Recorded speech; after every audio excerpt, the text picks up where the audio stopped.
Hello guys. So yeah, welcome back to Jungle FX. Yeah, that's it. So today I'm just hoping to talk to you about some things we face as traders. Once again, and this is my personal history for the week. What I faced throughout the week. That's what I'm just trying to put out there. So this was me yesterday.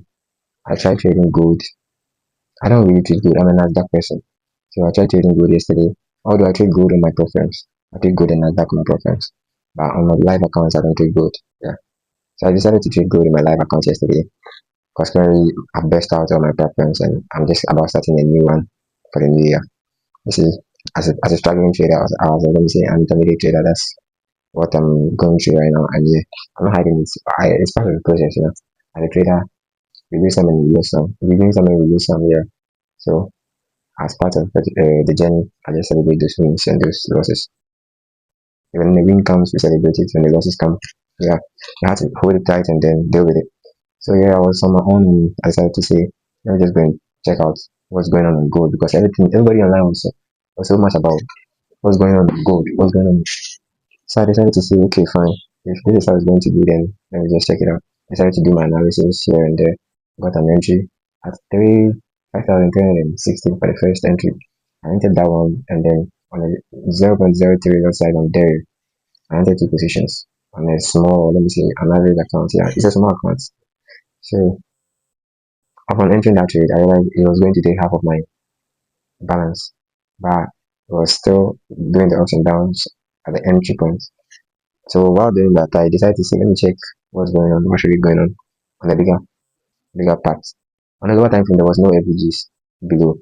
But when I jumped on the 1 hour time frame in the power, I realized, yo, there were FVGs there. And this talks about my previous video. I hopped out the chart or the trade. I saw the entry on the 5 minutes. Then I realized, no, I didn't do the top down analysis. All the top down analysis are necessary, but that helps in our what's our bias, trend bias.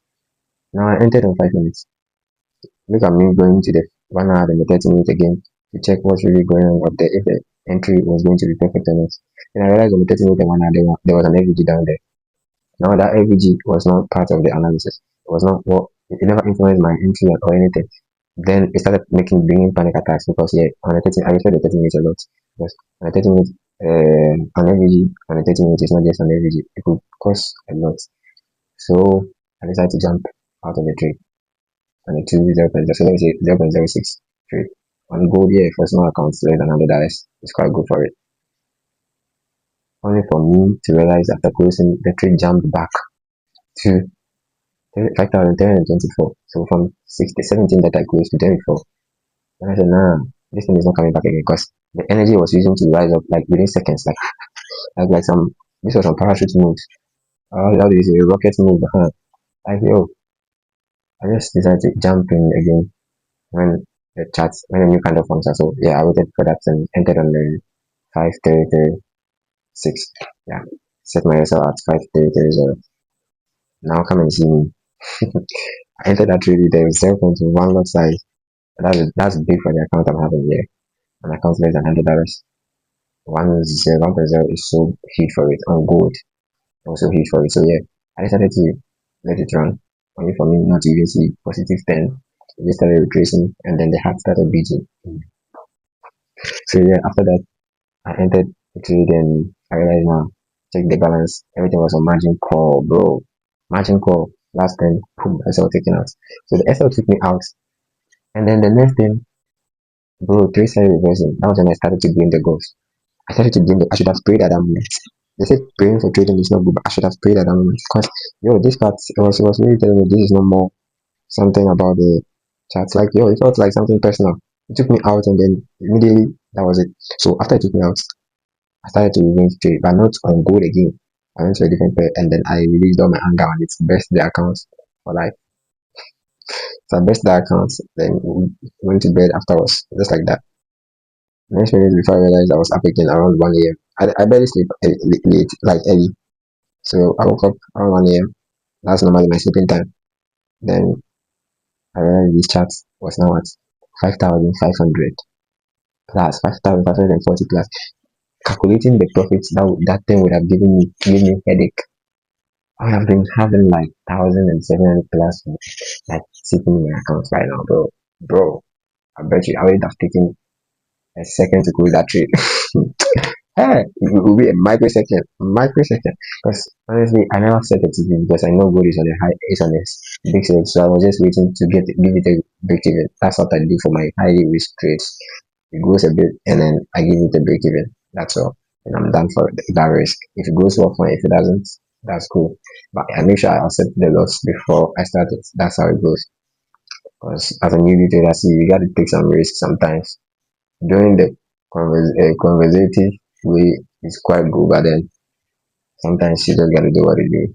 It is what it is. You can't take it up. You usually take the risk because you are money hungry. So I took it, accepted it, and then yeah, it got me a loss. But afterwards, when I realized, the thing didn't go against me. I didn't really sell, but it was just to clear me out, and then later on, boom, bro, I got mad. The shit got into my head. It got into my. I couldn't sleep again.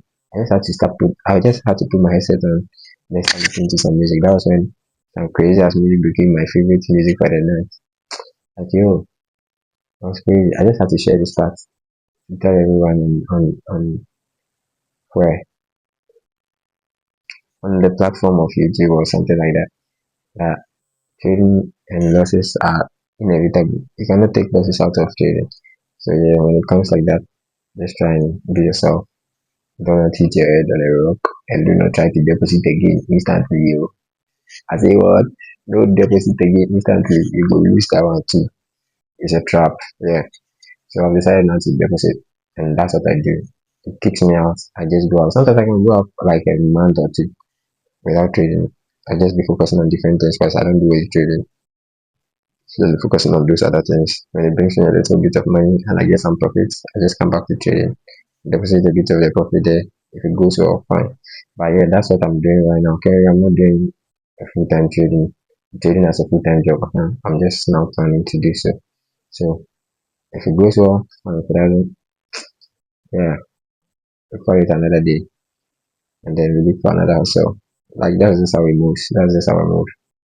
So yeah, now just have to know and believe in yourself that trading will work out. Although we are all facing like losses are inevitable, it will come. And if I tell you where I had this money from, this money, I tell you where I had it from before I came to deposit that amount.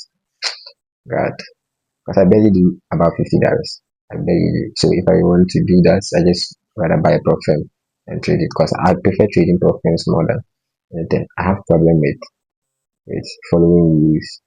So I decided to use prop firms for my own self to follow rules. So because prop firms are quite tedious to trade based on the rules. So yeah, I prefer using those rules to better myself and then come out as a patient trader than using the live accounts really scatters my mentality. So you see what happened yesterday. This reason will now force me to go back to my preference because it will rather force me to trade within some margin because I don't want to lose that 5,000. Now I see like 5,000 from the start until I now pass the trade and I see it as 400 or 500 based on the drawdown rate. Yeah. So that's it for today. Thank you. It's 10 minutes.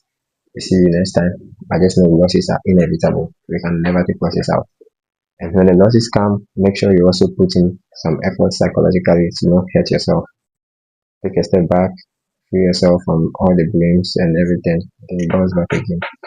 It shall be well. And you'll be a good trader one day. You'll be that breakthrough trader one day. And you'll also be driving and being I don't know what car you want to drive. I don't even be thinking about the car. So just gotta have some money in the bank. That's it. See ya. Be there next time. But the McLaren, you bro, we gotta drive some.